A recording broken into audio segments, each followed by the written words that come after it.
welcome to my December TBR. I'm going to share with you the 5 books that I plan on reading this month, plus 3 others that I might get to, depending on how the month goes.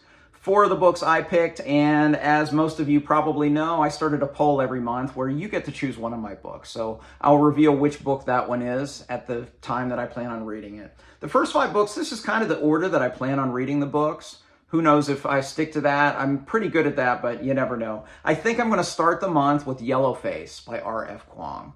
So Yellowface is the latest one by Kuang.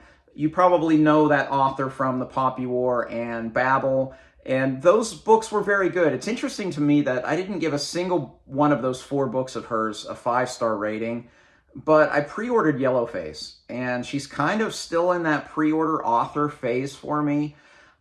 Although I felt that she had some shortcomings in all of those books, most notably in character, I felt that thematically she does a lot of things very well, and I kind of like her writing. So maybe Yellowface will be the one that'll break into that 5-star read for me. This is a work of literary fiction, not a work of fantasy like her previous books.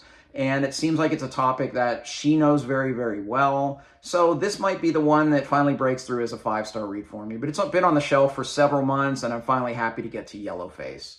Second book I plan on reading this month is River of Stars by Guy Gavriel Kay. Guy Gavriel Kay has fast become my favorite new author this year and shooting up the ranks of my favorite authors of all time. I've read 3 books by him so far. They're all 5-star reads. If you want to hear me talk about the 3rd book that I've read by him, A Song for Arbonne, next week I will release my November book reviews. It was an up and down month, but A Song for Arbonne was a definite up. It seems like Kay does everything very, very well.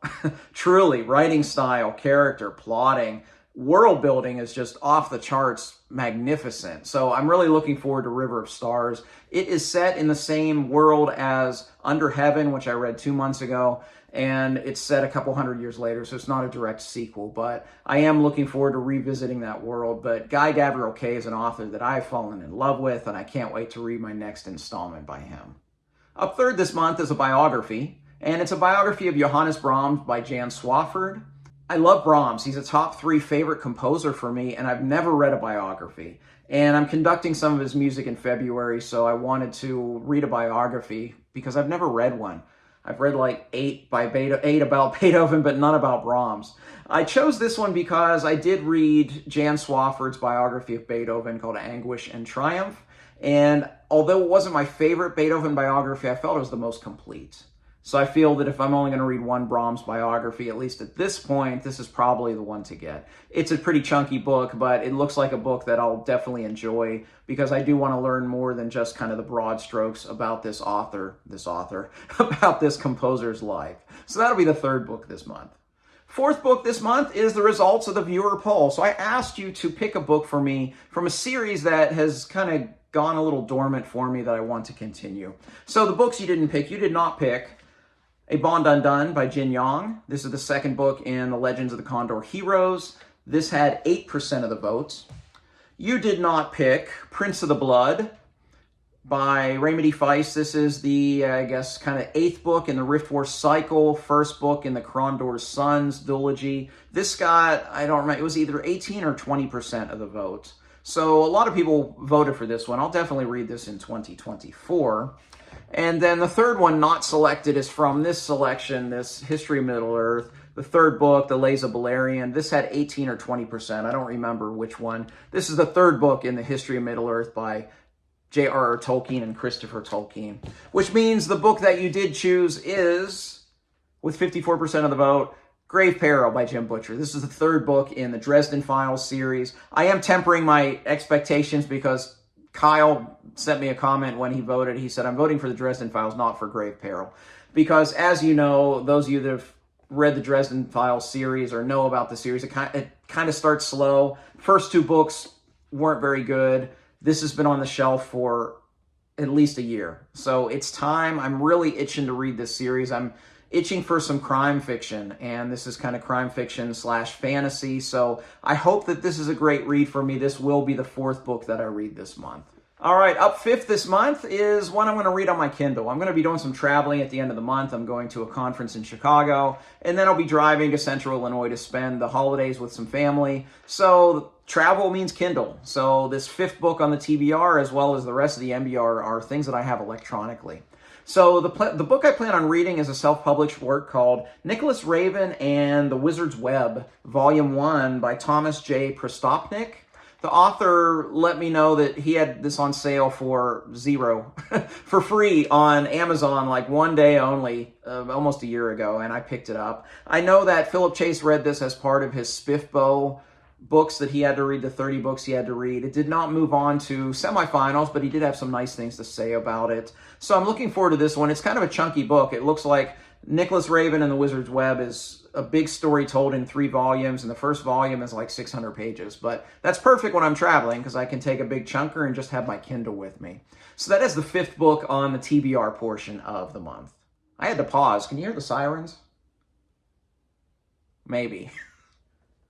Back to the MBR. Anyway, the MBR portion of this video is brought to you by Kindle because I'm going to be traveling. So who knows how much I will read when I travel. So chances are that if I do get through those 5 books, that I'll have my Kindle with me. So that's where I'll be reading next. So these 3 books are at the top of the Kindle list because they've been there a while, except for the first one. The first one is actually an e-arc that was sent to me by my friend Michael R. Schulteis. This is his new space opera. It's called Arc of Ascension, and this is the first book. It looks to be a really quick read. I think it's about 200 pages print.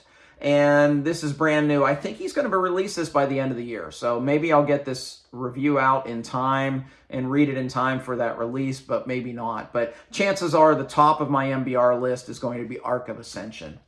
The second one on the MBR, this is something I've had on my Kindle for at least a year. And this is No Gods, No Monsters. And the author is Cadwell Turnbull, not Bell. Sorry, Mr. Turnbull. And this has kind of middling ratings, but it was something that I read a review about it and it looked really interesting. It's kind of a modern day tale where monsters kind of come out of legend, where in society, for some reason, like werewolves come out of hiding and all of these different historic monsters are coming out of hiding for different reasons. So I'm curious as to what this is about. Again, ratings are kind of middling on Goodreads, but I did pick it up because it was something that sounded interesting to me. And the third book on the MBR portion of this video is a self-published work by R.S. Penny called The Ancient Gate. And this looks like it's a work of science fiction. I don't know a whole lot about it. There aren't many ratings or reviews of this on Goodreads or Amazon. It looks like it's the first of a series. There's 2 books out so far, but looks like kind of a quicker read. So this might be a good one to have, while I'm traveling, hop on a plane.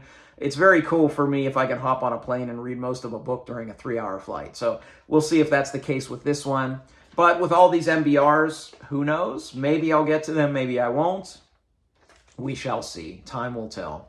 Anyway, that is the way that I'll potentially be wrapping up 2023. Look for some very fun wrap-up content for me in early 2024, including my Red Fury Book Awards, the 3rd annual of that. I'll also be doing traditional things like my top 10 list. I'll do a tier list of all of the book series that I read as well.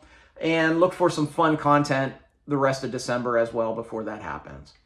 I would love to hear what you're going to read in December. How are you wrapping up your year? Is there something you have to finish before the end of the year? Let me know in the comments below.